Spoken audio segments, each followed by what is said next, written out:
ॐ गुरुर्ब्रह्मा गुरुर्विष्णु गुरुर्देवो महेश्वर गुरुर्साक्षात् परब्रह्म तस्मै श्री गुरुवे नमः। अखण्डमण्डलाकारं व्याप्तं येन चराचरं तत्पदं दर्शितं येन तस्मै श्रीगुरुवे नमः।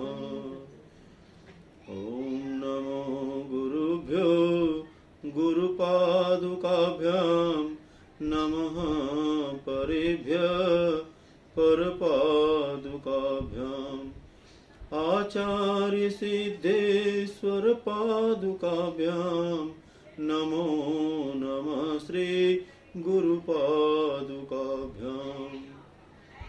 ऐंकार ऋंकार्य रहस्य युक्ता श्रृंकार गूढ़ार्थमा विभुक्त्या ओंकार मर्म प्रतिपादिनेभ्यां नमो नमः श्री गुरुपादुकाभ्याम्।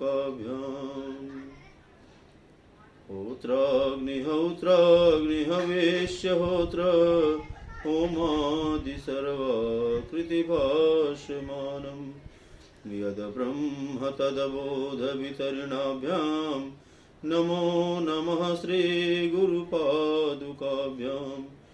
कामादि सर्वव्रजगारुणाभ्यां विवेक वैराग्य निधि प्रदाभ्यां बोध प्रदाभ्यां द्रुतमोक्षदाभ्यां नमो नमः श्री गुरुपादुकाभ्याम्। अनंत संसार समुद्र तारा नौकायिताभ्यां स्थिर भक्तिदाभ्यां जाड्याब्धि संशोषणवाडवाभ्यां नमो नमः श्री गुरुपादुकाभ्यां। श्री सद्गुरुनाथ महाराज की जय। सिया राम मैं सब जग जाने करहूँ प्रणाम जोर जुग पाणी। आप सभी भारतवासियों को धर्म का स्तंभ मानते हुए आप सभी मेरा नमन स्वीकार करें और भविष्य पुराण अंतर्गत जो है आज द्वितीय अध्याय ब्रह्म पर्व खंड में गर्भाधान से लेकर यज्ञोपवीत पर्यंत संस्कारों की संक्षिप्त विधि, अन्न प्रशंसा तथा भोजन विधि के प्रसंग में धनवर्धन की कथा, हाथों के तीर्थ एवं आचमन विधि यह वर्णन किया जाएगा। और सबसे पहले मेरी यही प्रार्थना है भगवान से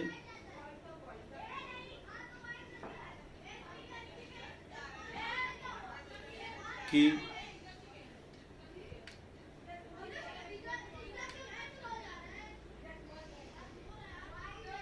इस महामारी से जल्द हम सभी मुक्त हों और स्वतंत्रता प्राप्त करें इस महामारी से और सबकी जिंदगी में एक बार खुशहाली फिर से आए। इसी प्रार्थना के साथ इस प्रसंग को प्रारंभ करेंगे। बोले श्री कृष्ण भगवान की जय। श्री सद्गुरुनाथ महाराज की जय। राजा शतानिक ने कहा कि हे मुने, आपने मुझे जात कर्म आदि संस्कारों के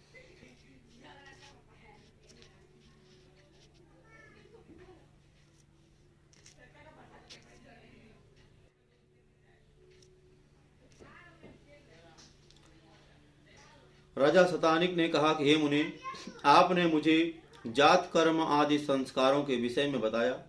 अब आप इन संस्कारों के लक्षण तथा चारों वर्ण एवं आश्रम के धर्म बतलाने की कृपा करें। तब सुमंतु मुनि बोले कि राजन, गर्भाधान, पुंसवन, सीमंतोन्नयन, जात कर्म, अन्नप्राशन, चूड़ा कर्म तथा यज्ञोपवीत आदि संस्कारों के करने से द्विजातियों के बीज संबंधी तथा गर्भ संबंधी सभी दोष निर्वृत्त हो जाते हैं। वेदा अध्ययन, व्रत, होम, त्रैविध्य व्रत, देवर्षि पितृतर्पण, पुत्रोत्पादन, पंच महायज्ञ और ज्योतिष्टोम आदि यज्ञों के द्वारा यह शरीर ब्रह्म प्राप्ति के योग्य हो जाता है। अब इन संस्कारों की विधि को आप संक्षेप में सुने। पुरुष का जात कर्म संस्कार नालक छेदन से पहले किया जाता है। इसमें वेद मंत्रों के उच्चारण पूर्वक बालक को सुवर्ण, मधु और घृत का प्राशन कराया जाता है। 10वें दिन, 12वें दिन, 18वें दिन अथवा 1 मास पूरा होने पर शुभ तिथि, मुहूर्त और शुभ नक्षत्र में नामकरण संस्कार किया जाता है। ब्राह्मण का नाम मंगलवाचक रखना चाहिए, जैसे शिव शर्मा, और क्षत्रिय का बलवाचक जैसे इंद्रवर्मा, और वैश्य के पुत्र का नाम धनयुक्त जैसे धनवर्धन, और शूद्र का भी यथाविधि देवदास आदि नाम रखना चाहिए। स्त्रियों का नाम ऐसा रखना चाहिए जिसके बोलने में कष्ट न हो, क्रूर न हो, अर्थ स्पष्ट और अच्छा हो, जिसके सुनने से मन जो है प्रसन्न हो तथा मंगल सूचक एवं आशीर्वाद युक्त हो, जिसके अंत में आकार, ईकार आदि दीर्घ स्वर हो, जैसे यशोदा देवी आदि। जन्म से 12वें दिन अथवा चतुर्थ मास में बालक को घर से बाहर निकालना चाहिए और इसे निष्क्रमण कहते हैं। 6ठे मास में बालक का अन्नप्राशन संस्कार करना चाहिए। पहले या तीसरे वर्ष में मुंडन संस्कार करना चाहिए। गर्भ से 8वें वर्ष में ब्राह्मण का, 11वें वर्ष में क्षत्रिय का और 12वें वर्ष में वैश्य का यज्ञोपवीत संस्कार करना चाहिए। परंतु ब्रह्म तेज की इच्छा वाला ब्राह्मण 5वें वर्ष में, बल की इच्छा वाला क्षत्रिय 6ठे वर्ष में और धन की कामना वाला वैश्य जो है 8वें वर्ष में अपने अपने बालकों का उपनयन संस्कार संपन्न करे। 16 वर्ष तक ब्राह्मण, 22 वर्ष तक क्षत्रिय और 24 वर्ष तक वैश्य गायत्री सावित्री के अधिकारी रहते हैं। इसके अनंतर यथा समय संस्कार न होने से गायत्री के अधिकारी नहीं रहते और वे ब्रात्य कहलाते हैं। फिर जब तक ब्रात्य स्तोम नामक यज्ञ से उनकी शुद्धि नहीं की जाती, तब तक उनका शरीर गायत्री दीक्षा के योग्य नहीं बनता। इन ब्रात्यों के साथ आपत्ति में भी वेद आदि शास्त्रों का पठन पाठन अथवा विवाह आदि का संबंध नहीं रखना चाहिए। त्रैवर्णिक ब्रह्मचारियों को उत्तरीय के रूप में क्रमशः कृष्ण यानी कस्तूरी, मृग चर्म, रुरु नामक मृग का चर्म और बकरे का चर्म धारण करना चाहिए। इसी प्रकार क्रमशः सन, टाट, अलसी और भेड़ के ऊन का वस्त्र धारण करना चाहिए। ब्राह्मण ब्रह्मचारी के लिए 3 लड़ी वाली सुंदर चिकनी मूज की और क्षत्रिय के लिए मुरवा, मुरा और वैश्य के लिए सन की मेखला कही गई है। मूज आदि के प्राप्त न होने पर क्रमशः कुसा, असमंतक और बलवज नामक मूज होती है। गांव में एक प्रकार की जो है घास के जैसा जो है होता है, सन आदि पटुआ होता था, मूज होती थी, उसके निकाल के बनाया जाता था। और मूज जो है एक प्रकार की जो है वनस्पति पौधे में आता है। और तृण की मेखला को 3 लड़ी वाली करके 1, 3 अथवा 5 ग्रंथियां उसमें लगानी चाहिए। ब्राह्मण कपास के सूत का, क्षत्रिय सन के सूत का और वैश्य जो है भेड़ के ऊन का यज्ञोपवीत धारण करी। ब्राह्मण बिल्लो, पलाश या पलक्ष का दंड जो है जो सिर पर्यंत हो उसे धारण करें। क्षत्रिय जो है बड़, खदीर या बेत के काष्ठ का मस्तक पर्यंत ऊंचा और वैश्य पैलव जिसे पीलू वृक्ष की लकड़ी अथवा गूलर या पीपल के काष्ठ का दंड नासिका पर्यंत ऊंचा धारण करे। ये दंड जो है सीधे होने चाहिए और छिद्र रहित होने चाहिए, इसमें कोई छेद न हो और सुंदर होने चाहिए। यज्ञोपवीत संस्कार में अपना अपना दंड धारण कर भगवान सूर्य नारायण का उपस्थान करें और गुरु की पूजा करें तथा नियम के अनुसार सर्वप्रथम माता, बहन या मौसी से भिक्षा मांगे। भिक्षा मांगते समय उपनीत ब्राह्मण बटु भिक्षा देने वाली से कहे कि भवती भिक्षाम में देहि, क्षत्रिय कहे भिक्षाम भवती में देहि तथा वैश्य भिक्षाम देहि में भवती। इस प्रकार से भवती शब्द का प्रयोग करे। भिक्षा में वे सुवर्ण, चांदी अथवा अन्न ब्रह्मचारी को दे। इस प्रकार भिक्षा ग्रहण कर ब्रह्मचारी उसे गुरु को निवेदन कर दे और गुरु की आज्ञा पाकर पूर्वाभिमुख हो आचमन कर भोजन करे। और पूर्व की ओर मुख करके भोजन करने से आयु बढ़ती है, दक्षिण मुख करने से यश और पश्चिम मुख करने से लक्ष्मी और उत्तर मुख करके भोजन करने से सत्य की अभिवृद्धि होती है। एकाग्रचित्त होकर उत्तम अन्न का भोजन करने के अनंतर आचमन कर अंगों, आंख, कान, नाक का जल से स्पर्श करें और अन्न की नित्य स्तुति करनी चाहिए। अन्न जो है उसकी नित्य प्रतिदिन स्तुति करनी चाहिए और अन्न की नित्य स्तुति करनी चाहिए और अन्न की निंदा किए बिना ही भोजन करना चाहिए। उसका दर्शन कर संतुष्ट एवं प्रसन्न होना चाहिए। हर्ष से भोजन करना चाहिए। पूजित अन्न के भोजन से बल और तेज की वृद्धि होती है। जिस अन्न को हम नमस्कार करके उसका आदर और सम्मान करके भोजन के रूप में ग्रहण करते हैं, उससे हमें बल और तेज की वृद्धि प्राप्त होती है। और निंदित अन्न के भोजन से बल और तेज दोनों की हानि होती है। कुछ लोगों की आदत होती है, भोजन बन के जब सामने आ जाता है तो बोलते ये नहीं नहीं, ये अच्छा नहीं है, मैं नहीं खाऊंगा, ये कैसा बना दिया, ये क्यों बना दिया। इस प्रकार उस अन्न का अपमान करके अगर पुनः उसे ग्रहण करते हैं तो उससे हमारे बल और तेज दोनों की हानि होती है। तो सावधानी पूर्वक आज से जो लोग भी इस कथा को सुनेंगे वो कम से कम यह मार्ग अपनाएं कि अन्न जो बन के आ जाए सामने भोजन स्वरूप में, उसका कभी भी अपमानित न करें और कभी निंदा न करें, उसकी स्तुति करें, उनसे प्रार्थना करें कि हे अन्नदाता, आज आपकी हमारे ऊपर बड़ी विशेष कृपा हुई कि आज इस समय आपको ग्रहण करने का सौभाग्य मुझे प्राप्त हुआ है और आपके द्वारा आज मेरी यह तृष्णा रूपी भूख जो है शांत होगी, इसलिए मैं संतुष्ट हूँ और आपको नमस्कार करता हूँ और यह प्रार्थना करता हूँ कि इसी प्रकार आप सदैव मुझे प्राप्त होते रहें। हे माँ अन्नपूर्णे, आप जगत जननी हो, पालनहार हो और इस जीव की रक्षा के लिए आप जो है मेरे ऊपर दया दृष्टि बनाए रखें और मुझे कभी भी आपकी कमी महसूस न हो और सदैव आप मुझे यथा समय जब भी भूख लगे, तृष्णा हो, आप प्राप्त हो जाएं, जिससे मैं संतुष्ट होता रहूं। आपकी कृपा मुझ पर बनी रहे, ऐसा भाव, ऐसी प्रार्थना उस अन्न से करनी चाहिए। इसलिए सर्वदा उत्तम अन्न का भोजन करना चाहिए। उच्छिष्ट, जिसे जूठा कहते हैं, किसी को नहीं देना चाहिए तथा स्वयं भी किसी का उच्छिष्ट नहीं खाना चाहिए, यानी किसी का जूठन भोजन नहीं करना चाहिए। भोजन करके जिस अन्न को छोड़ दें उसे फिर ग्रहण न करें, अर्थात बार बार छोड़ छोड़कर भोजन न करें। एक बार बैठकर तृप्ति पूर्वक भोजन कर लेना चाहिए।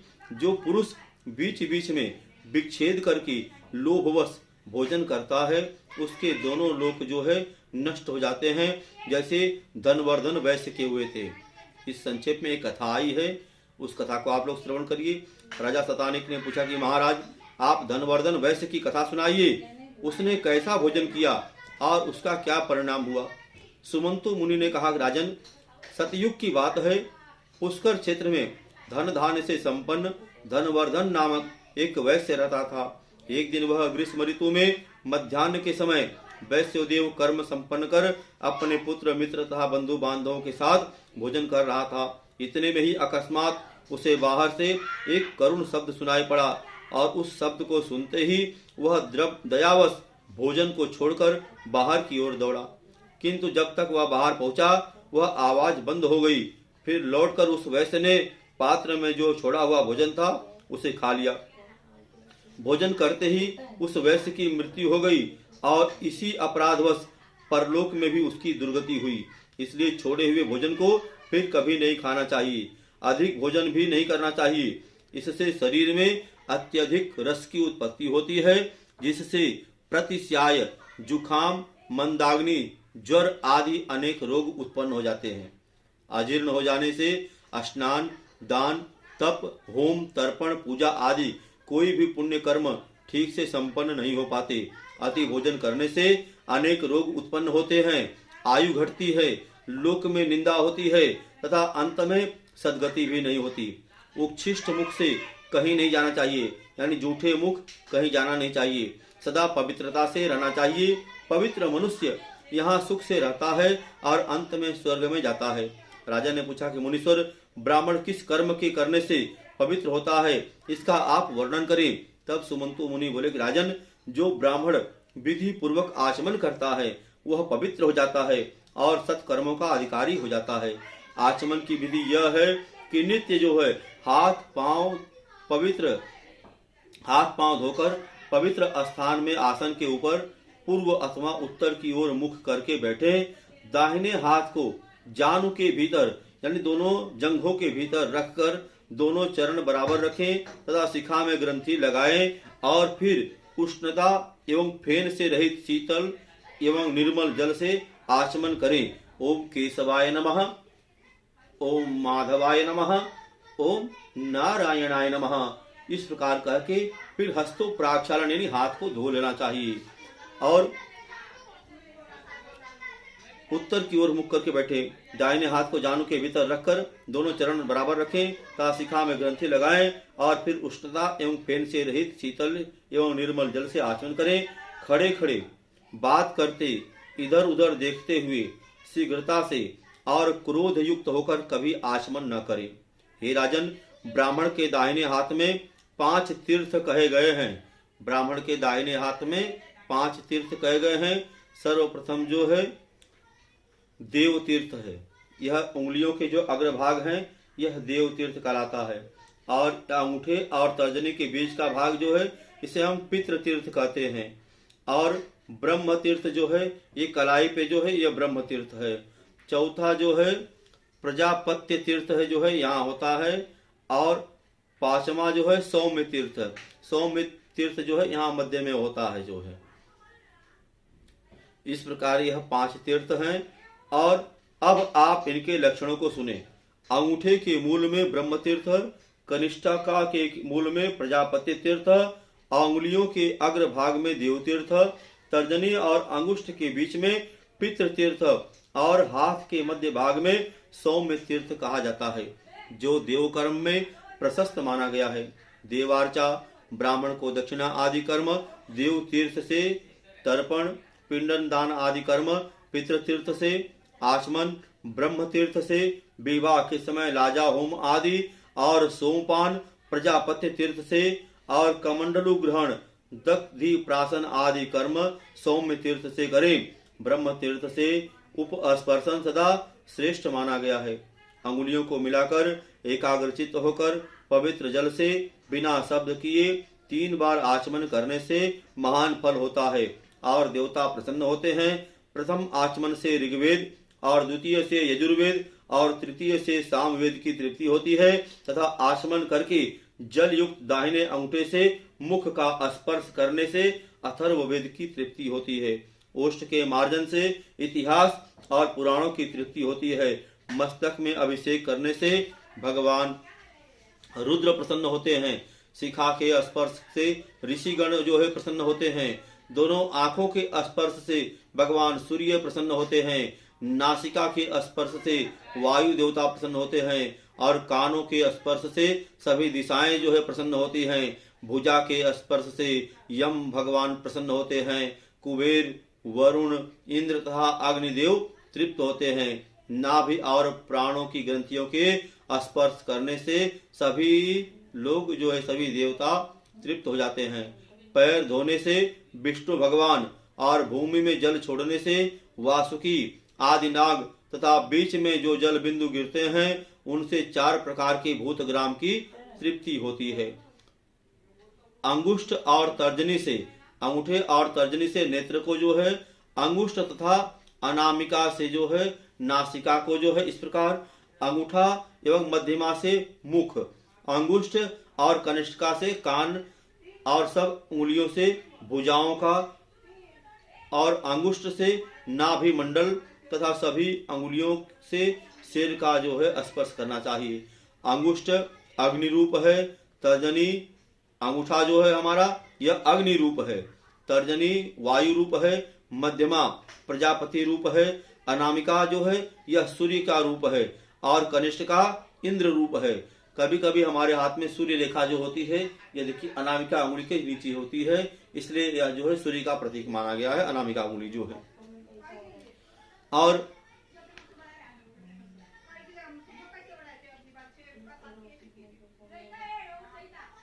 अंगुष्ठ जो है अग्नि रूप है, तर्जनी वायु रूप है, मध्यमा प्रजापति रूप है, अनामिका सूर्य रूप है और कनिष्ठ का जो है इंद्र रूप है। इस विधि से ब्राह्मण के आचमन करने पर संपूर्ण जगत, देवता और लोक तृप्त हो जाते हैं। ब्राह्मण सदा पूजनीय है क्योंकि वह सर्वदेवमय है। ब्रह्म तीर्थ, प्रजापत्य तीर्थ अथवा देव तीर्थ से आचमन करें, परंतु पितृ तीर्थ से कभी भी आचमन नहीं करना चाहिए। आचमन का जो है जल हृदय तक जाने से ब्राह्मण की जो हम आचमन करते हैं वह हृदय तक अगर पहुंचता है, इसलिए उसे ब्राह्मण को ऐसा आचमन करना चाहिए कि उसके हृदय तक वह आचमन का जल पहुंचे। और कंठ तक जाने से क्षत्रियों को जो आचमन कराते हैं उनका जल जो है कम से कम कंठ तक जाना चाहिए। और वैसे की जल के प्राशन से, वैसे जो है जल के प्राशन से तथा शूद्र को जल के स्पर्श मात्र से ही शुद्धि हो जाती है। तो दाहिने हाथ के नीचे और बाएं कंधे पर यज्ञोपवीत होना चाहिए। दाहिने हाथ के नीचे इस भाग में और बाएं कंधे पर यज्ञोपवीत रहने से द्विज जो है उपवीति यानी सभ्य कहलाता है। इसके विलोम रहने से अर्थात यज्ञोपवीत के दाहिने कंधे से बाईं ओर रहने से प्रचीनावीति यानी अपसभ्य तथा गले में माला की तरह यज्ञोपवीत रहने से निवीति कहा जाता है। मेखला, मृगछाला, दंड, यज्ञोपवीत और कमंडलू इनमें कोई भी चीज भग्न हो जाए तो उसे जल में विसर्जित करके मंत्रोच्चार पूर्वक दूसरा धारण करना चाहिए। उपवीति सभ्य होकर और दाहिने हाथ को जानु अर्थात घुटने के भीतर रखकर जो ब्राह्मण आचमन करता है वह पवित्र हो जाता है। ब्राह्मण के हाथ की रेखाओं का गंगा आदि नदियों के समान पवित्र समझना चाहिए और अंगुलियों के जो पर्व हैं वे हिमालय आदि देव पर्वत माने जाते हैं। इसलिए ब्राह्मण का दाहिना हाथ सर्वदेवमय है और इस विधि से आचमन करने वाला अंत में स्वर्ग लोक को प्राप्त करता है। बोलिए श्री कृष्ण भगवान की जय, श्री सद्गुरुनाथ महाराज की जय। आज इस प्रकार हमने ब्राह्मण संस्कार और जो है जन्म से लेकर जो है गर्भाधान संस्कार से यज्ञ संस्कार की विधि आपको बताए। अब दूसरे अध्याय में जो है आपको फिर बाकी संस्कारों के बारे में, वेदाध्ययन के बारे में बताएंगे। आज के लिए आप सभी को जो है नमस्कार। जय श्री राम। श्री सद्गुरुनाथ महाराज की जय। धर्म की जय हो, अधर्म का नाश हो, प्राणियों में सद्भावना हो, विश्व का कल्याण हो। ओम काल हर कष्ट हर दुख हर हर हर महादेव की जय। बोल बजरंग बली की जय।